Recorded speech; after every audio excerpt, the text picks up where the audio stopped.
Good morning po sa inyo lahat. Isa pang muli yugto na ating daily Bible blessings.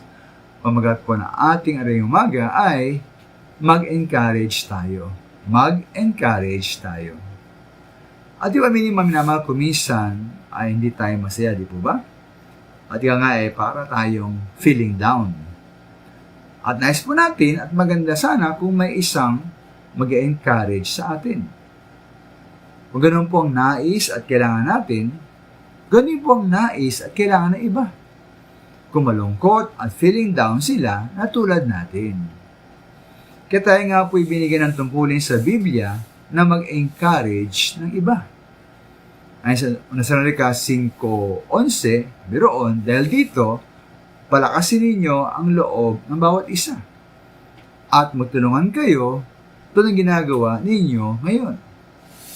Ang pag-encourage po ay dapat dumaloy sa dalawang direksyon. Tumanggap tayo ng encouragement wala sa iba at rin magbigay po ng encouragement sa iba. Ngayon po sa paanong paraan. Una, sa magitan ng mabuting panalita.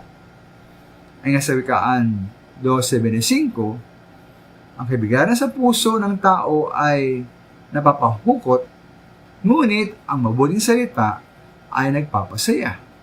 O sa ibang salin, nagpapahina ng loob ng isang tao ang kabalisahan, ngunit ang magandang balita ay may dulot na kasiglahan. Para po sa isang nabigo halimbawa, at di maaaring paalahanan siya na hindi pa naman tapos ang mundo at meron pa siyang kakataong makabawi.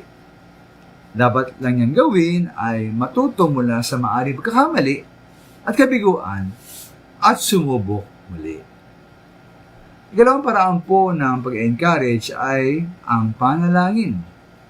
Ay nga sa Santiago 5:16, ipanalangin natin ang isa-isa at ukol sa bersikulong ito, ang panalangin ay mahalaga lalo kung ang isa po ay may karamdaman.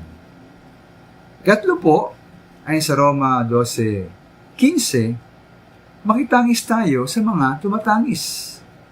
Isa nga po malaking bagay na sa isang malungkot na malaman na may isang nagulungkot sa kanya. Kaya tayo nga po yung mag-encourage sa iba. Maraming salamat.